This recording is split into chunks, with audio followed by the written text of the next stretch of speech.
Piglet, thank you so much for coming out. I was just wondering if I could read some of your adventures, maybe with Pooh and all your other friends in the 100-Acre Wood. Yeah, that'd be alright. There's a lot of great stories in there. And oh yeah, we had a lot of good times back in the 100-Acre Wood.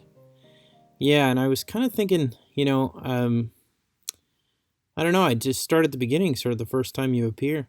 Oh, that's nice. I like it. Well, we always had a good time, we did. Well, yeah, I was going to read this for the kids that are in quarantine. Oh, yeah, shut up in the house. Nowhere to go. It's not so bad if you enjoy your own company, but I like to hang out with others. You know how it is. I like the time I was entirely surrounded by water. That's okay. Don't get ahead of ourselves. We'll just read from where we are. All right, go ahead. Sounds great.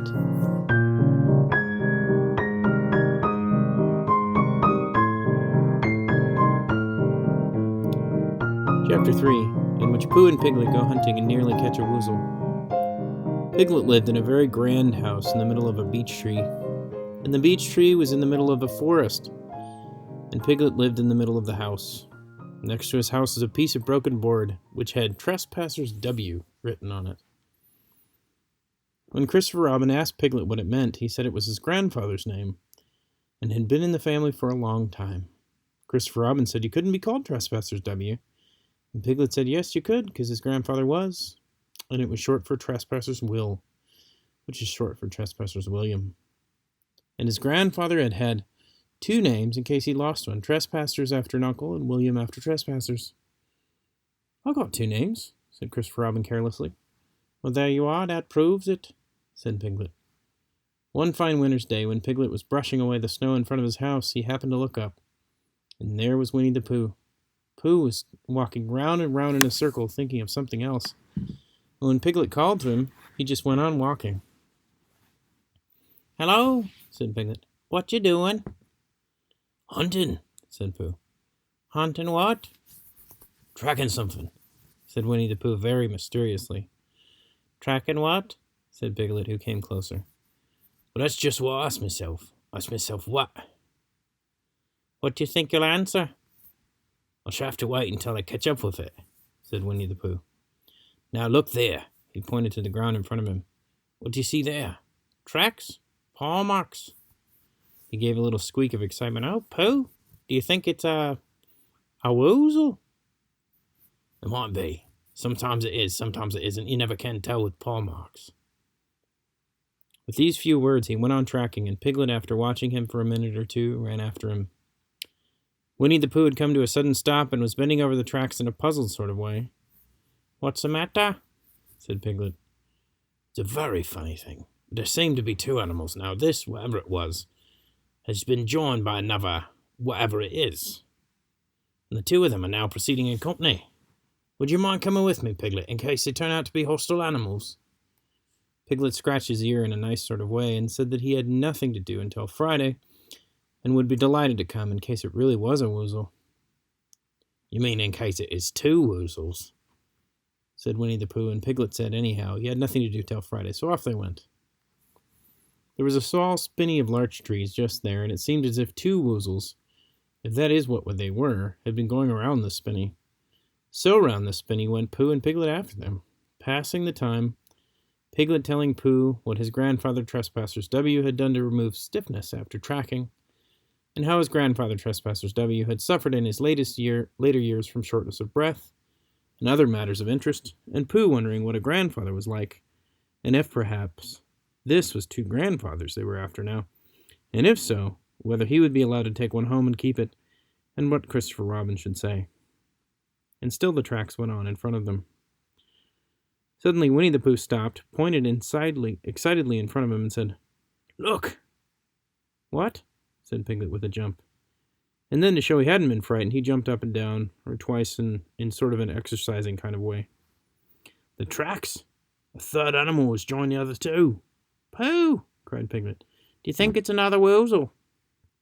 No, because it makes different marks. It's either two woozles in one. It might be a whizzle, or two. As it might be, whizzles in one. If so, it is woozle. Let's continue to follow them. So they went on, feeling just a little anxious now in case the three animals in front of them were of hostile intent. And Piglet wished very much that his grandfather T.W. were there instead of elsewhere, and Pooh thought how nice it would be if they met Christopher Robin suddenly but quite accidentally, and only because he liked Christopher Robin so much. And then all of a sudden Winnie-the-Pooh stopped again, licked the top of his nose in a cooling manner, and was feeling more hot and anxious than ever in his life. There were 4 animals in front of them now. "Do you see, Piglet? Look at their tracks. 3, as it were, woozles, and 1 as it is Whizzle. Another woozle has joined them." And so it seemed to be. There were tracks crossing each other over each other here, getting muddled up to each other over there, and quite plainly every now and then the tracks of 4 sets of paws. "I think," said Piglet when he licked the tip of his nose too and found that it brought very little comfort, "I think that I've just remembered something. I just remembered something that I forgot to do yesterday and shan't be able to do tomorrow. I suppose I really ought to get back and do it now." "I'll do it this afternoon and I'll come with you," said Pooh. "It isn't a sort of thing you do in the afternoon. It's a very particular morning thing. That has to be done in the morning. And if possible between the hours of what you say time it was?" "About 12, said Winnie-the-Pooh, looking at the sun. "Between, as I was saying, the hours of 12 and 12:05. So, dear old Pooh, if you excuse me, what's that?" Pooh looked up to the sky, and then he heard the whistle again. He looked up at the branches of the oak tree, and he saw a friend of his. "It's Christopher Robin," he said. "Oh, then you'll be all right. You'll be quite safe with him. Goodbye." And he trotted off as quickly as he could, very glad to be out of danger again. Christopher Robin came slowly down his tree. "Silly old bear, what were you doing? First you went round the spinney twice yourself. Then Piglet ran after you and went round again together. And then you were just going round a 4th time." "Wait a minute," said Winnie-the-Pooh, holding up his paw. He sat down and thought in the most thoughtful way he could think. And then he fitted his paw into one of the tracks, scratched his nose twice, and stood up. "Yeah," said Winnie-the-Pooh. "I see now. I've been foolish and deluded, and I'm a bear of no brain at all." "You're the best bear in all the world," said Christopher Robin soothingly. "Am I?" said Pooh hopefully, and he brightened up suddenly. "Anyhow, it's nearly lunchtime." And so he went home for it. Chapter 4, in which Eeyore loses a tail and Pooh finds one. The old grey donkey, Eeyore, stood by himself in a thistly corner of the forest. His front feet well apart, his head to one side, and thought about things. Sometimes he thought sadly to himself, "Why?" And sometimes he thought, "Wherefore?" Sometimes he thought, "Inasmuch as which?" And sometimes he didn't quite know what he was thinking about. So when Winnie-the-Pooh came stumping along, Eeyore was very glad to be able to stop thinking for a little in order to say, "How'd you do?" in a gloomy manner to him. "And how are you?" said Winnie-the-Pooh. Eeyore shook his head from side to side. "Not very how. I don't seem to have felt at all how for a long time." "Dear, dear," said Pooh. "Sorry about that. Let's have a look at you." So Eeyore stood there, gazing sadly at the ground, and Winnie-the-Pooh walked all around him once. "What's happened to your tail?" he said in surprise. "What's happened to it?" said Eeyore. "It isn't there." "Are you sure?" "Well, either a tail is there or isn't there. You can't mistake about it. And yours isn't there." "Then what is?" "Nothing." "Let's have a look then," said Eeyore. And he turned slowly round to the place where his tail had been a little while ago. And then finding that he couldn't catch up to it, he turned round the other way, until he came back to where he was at first, and put his head down and looked between his front legs, and at last said with a long, sad sigh, "I believe you're right." "Of course I'm right," said Pooh. "It accounts for a good deal," said Eeyore gloomily. "It explains everything. No wonder." "You must have left it somewhere," said Winnie-the-Pooh. "Somebody must have taken it," said Eeyore. "How like them," he added after a long silence. Pooh felt he ought to say something helpful about it, but he didn't know what. So he decided to do something helpful instead. Eeyore, he said solemnly, I, Winnie-the-Pooh, is going to find your tail for you. Thank you, Pooh. You're a real friend, not like some. So Winnie-the-Pooh went off to find Eeyore's tail. When it was a fine spring morning in the forest as he started out, little soft clouds played happily in the blue sky, skipping from time to time in front of the sun, as if they'd come to put it out and then sliding away suddenly, so that the next might have its turn.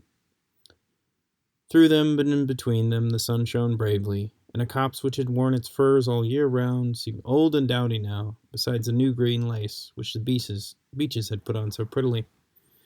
Through copse and spinney marched Bear, down open slopes of gorse and heather, over rocky beds of streams, up steep banks of sandstone, into the heather again, and so at last, tired and hungry, to the 100-acre wood. For it was in the 100-acre wood that Owl lived. And if anyone knows anything about anything, said the Bear to himself, it's Owl what knows something about something. Well, my name's not Winnie-the-Pooh, which it is, so there you are. Owl lived in the chestnuts, an old-world residence of great charm, which is grander than anyone else's, or seemed so to Bear, because it had both a knocker and a bell-pull. Underneath the knocker there was a notice which said, Please ring if answer is required. Underneath the bell-pull there was a notice which said, Please knock if answer is not required. These notices had been written by Christopher Robin, who was the only one in the forest who could spell, for Owl, wise though he was in many ways, able to read and write his own name, W-O-L, wool. It somehow went all to pieces over delicate words like measles and buttered toast. Winnie-the-Pooh read the two notices very carefully, first from right to left, and then from left to right, and afterwards, in case he missed some of it, from up to down. And then, to make quite sure, he knocked and pulled the knocker, and he pulled and knocked the bell rope, and they called out in a very loud voice, Owl, I require an answer. It's Bear speaking. And the door opened, and Owl looked out. Hello, Pooh. How's things? Terrible and sad. Because Eeyore, who's a friend of mine, has lost his tail, and he's moping about. So could you very kindly tell me where to find it for him? Well, the customary procedure in such cases is as follows. What does Christamon proceed cake mean? Said Pooh. For I'm a bear of very little brain, and long words bother me. It means the thing to do. Oh, as long as it means that, I don't mind, said Pooh humbly. The thing to do is as follows. First, issue a reward, then... Just a moment, said Pooh, holding up his paw. What do we do to this? What you was saying, you sneezed, just as you was going to tell me. I didn't sneeze. Yes, you did, Owl. Excuse me, Pooh, I didn't. You can't sneeze without knowing it. Well, you can't know it without something having been sneezed. What I said was first issue a reward. You're doing it again, said Pooh sadly. A reward, said the Owl very loudly. We write a notice to say that we will give a large something to anybody what finds Eeyore's tail. Oh, I see. Talking about large somethings, he went on dreamily. I generally have a small something about this time of the morning. And he looked wistfully at the cupboard in the corner of Owl's parlor. Just a mouthful of condensed milk or whatnot. Perhaps a lick of honey. Well then, we write out this notice and we put it up all over the forest. A lick of honey, murmured the bear to himself. Oh, not, as the case may be. And he gave a deep sigh and tried very hard to listen to what Owl was saying. But Owl went on and on, using longer and longer words, until at last he came back to where it started, and he explained that the person to write out this notice was Christopher Robin. It was he who wrote the ones on my front door for me. Do you see them, Pooh? For some time now, Pooh had been saying, yeah, and no, in turn, with his eyes shut, to all that Owl was saying, and having said, yes, last time he said, no, not at all. Now, without really knowing what Owl was talking about. Didn't you see them? Said Owl, a little surprised. Come and look at them now. So they went outside. And Pooh looked at the knocker and then noticed below it, and he looked at the bell rope and then noticed below it. And the more he looked at the bell rope, the more he felt he had seen something like it, somewhere else, sometime before. "Handsome bell rope, is it not?" said Owl. Pooh nodded. "Reminds me of something. I can't think of what. Where'd you get it?" "Oh, I just came across it in the forest. It was hanging over a bush, and I thought at first somebody lived there, so I rang it, and nothing happened. And then I rang it very loudly, and it came off in my hand. And as nobody seemed to want it, I took it home, and—" "Ow!" said Pooh solemnly. "You made a mistake. Somebody did want it." "Who?" "Eeyore. My dear friend Eeyore. He was fond of it." "Fond of it?" "Attached to it," said Winnie-the-Pooh sadly. So with these words he unhooked it and carried it back to Eeyore, and when Christopher Robin had nailed it in its right place again, Eeyore frisked about the forest, waving his tail so happily that Winnie-the-Pooh came over all funny and had to hurry home for a little snack of something to sustain him. And wiping his mouth half an hour later, he sang to himself proudly, "Who found the tail? I," said Pooh, "at 1:45. Only it was 11:15, really. I found the tail." Chapter 5, in which Piglet meets a Heffalump. One day when Christopher Robin and Winnie-the-Pooh and Piglet were all talking together, Christopher Robin finished a mouthful he was eating and said carelessly, "I saw a Heffalump today, Piglet." "What was it doing?" said Piglet. "Just lumping along. I don't think it saw me." "I saw one once," said Piglet. "At least I think I did. Only perhaps it wasn't." "So did I," said Pooh, wondering what a Heffalump was like. "You don't often see them," said Christopher Robin carelessly. "Not now," said Piglet. "Not this time of year," said Pooh. Then they all talked about something else until it was time for Pooh and Piglet to go home together. At first they stumped along the path which hedged the 100-acre wood. They didn't say much to each other, and then when they came to the stream and had helped each other across the stepping stones and were able to walk side by side again over the heather, they began to talk in a friendly way about this and that, and Piglet said, "If you see what I mean, Pooh." And Pooh said, "It's just what I think myself, Piglet." And Piglet said, "But on the other hand, Pooh, we must remember." And Pooh said, "Quite true, Piglet, although I've forgotten it for the moment." And then just as they came to the 6 pine trees, Pooh looked round to see that nobody else was listening, and said in a very solemn voice, "Piglet, I've decided something." "What you decided, Pooh?" "I've decided to catch a Heffalump." Pooh nodded his head several times as he said this, and waited for Piglet to say, "How?" or "Pooh, you couldn't," or something helpful of that sort, but Piglet said nothing. The fact was, Piglet was wishing he'd thought about it first. "I should do it," said Pooh after a little longer, "by means of a trap, and it must be a cunning trap. You'll have to help me, Piglet." "Pooh," said Piglet, feeling quite happy now, "I will." And then he said, "How shall we do it?" And Pooh said, "That's just it. How?" And they sat down together to think it out. Pooh's first idea was that he should dig a very deep pit, and then the Heffalump would come along and fall into the pit, and— "Why?" said Piglet. "Why what?" "Why would he fall in?" Pooh rubbed his nose with his paw and said the Heffalump might be walking along, humming a little song, looking up at the sky, wondering if it would rain, and so he wouldn't see the very deep pit until he was halfway down, and then it would be too late. Piglet said that was a very good trap, but supposing it were raining already? Pooh rubbed his nose again, and said he hadn't thought of that. Then he brightened up and said that if it were raining already, the Heffalump would be looking at the sky, wondering if it'll clear up. So then he wouldn't see the very deep pit until he was halfway down, when it would be too late. Piglet said that, now that this point had been explained, he thought it was indeed a cunning trap. Pooh was very proud when he heard this, and he felt that the Heffalump was as good as caught already. There was just one other thing he ought to think about, and it was this. Where should they dig a very deep pit? Piglet said the best place would be somewhere where a Heffalump was, just before he fell into it, about a foot further on. But then he would see us digging it, said Pooh. Not if he was looking at the sky. He would suspect if he happened to look down. He thought for a long time and then added sadly, It isn't as easy as I thought. I suppose it's why Heffalumps hardly ever get caught. Must be it, said Pooh. They sighed and got up, and when they had taken a few gorse prickles out of themselves and sat down again, and all the time Pooh was saying to himself, If only I could think of something.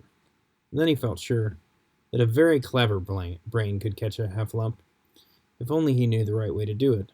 Suppose, he said to Piglet, you wanted to catch me, what would you do? Well, I should do it like this. I should make a trap, and I should put a jar of honey in the trap, and you'd smell it, and you'd go in after it, and I would go in after it, said Pooh excitedly. Only very carefully, so as not to hurt myself. And I will get to the jar of honey, and I shall lick round the edges first, pretending there wasn't any more, and then I shall walk away and think about it a little, and I shall come back and start licking in the middle of the jar, and then... Yes, well, never mind. That way you'd be, and there I shall catch you. Now, the first thing to think of is, what do Heffalumps like? I should think acorns, shouldn't you? Well, I got a lot of them. I say, wake up, Pooh. Pooh had gone into a happy dream, woke up with a start, and said that honey was a much more trappy thing than acorns. Piglet didn't think so, and they were just going to argue about it when Piglet remembered that if they put acorns in the trap, you'd have to find acorns. But if they put honey, then Pooh would have to give up some of his own honey. And he said, All right, honey, then. Just as Pooh remembered it too and was going to say, All right, acorns. Honey, said Piglet to himself in a thoughtful way, as if it were now settled. I'll dig the pit while you goes and get the honey. Very well, said Pooh, and he stumped off. As soon as he got home, he went to the larder, and he stood on a chair and took down a very large jar of honey from the top shelf. It had honey written on it, but just to make sure, he took off the paper cover and looked at it, and it looked just like honey, but you never can tell. Remember my uncle saying once that he had seen cheese just this color, and he put his tongue in and took a large lick. Well, yes, it is, no doubt about it. And honey, I should say, right down to the bottom of the jar, unless, of course, somebody put cheese in the bottom just for a joke. Perhaps I'd better go a little further, just in case. In case Heffalumps doesn't like cheese. Same with me. I was right. It's honey. All the way down. Having made certain of this, he took the jar back to Piglet, and Piglet looked up from the bottom of his very deep pit. Got it? And Pooh said, Yeah, but it isn't quite a full jar. And he threw it down to Piglet and Piglet said, No, it isn't. Is that all you got left? And Pooh said, Yeah, because it was. So Piglet put the jar at the bottom of the pit and climbed out, and they went off home together. Well, good night, Pooh, said Piglet when they got to Pooh's house. And we meet at 6 o'clock tomorrow morning by the pine trees. And we'll see how many Heffalumps we got in our trap. 6 o'clock, Piglet. And have you got any string? No. Why do you want string? To lead them on with. Oh. I think Heffalumps come if you whistle. Some do and some don't. You never can tell with Heffalumps. Well, good night. Good night. And off trotted Piglet to his house. Trespassers W, while Pooh made his preparations for bed. And some hours later, just as the night was beginning to steal away, Pooh woke up suddenly with a sinking feeling. He had had that sinking feeling before, and he knew what it meant. He was hungry. So he went to the larder, stood on a chair, reached up to the top shelf, and found nothing. Well, that's funny. Oh, now I had a jar of honey up here. A full jar. Full of honey right to the top, and it had honey written on. So as I would know it was honey. That's very funny. Then he began to wander up and down, wondering where it was, and murmuring a murmur to himself like this.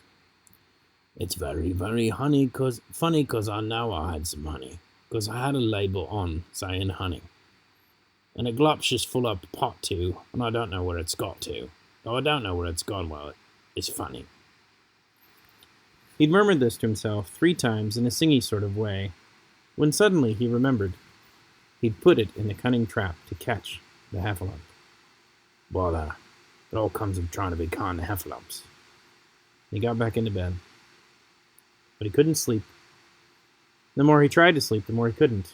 He tried counting sheep, which is sometimes a good way to get to sleep. And as that was no good, he tried counting Heffalumps, and that was worse, because every Heffalump that he counted was making straight for the pot of his honey, and eating it all. For some minutes he lay there miserably, but when 587th Heffalump was licking its jaws and saying to itself, "Very good this. I don't know if I've ever tasted any better," Pooh could bear it no longer. He jumped out of bed, he ran out of the house, and he ran to the 6 pine trees.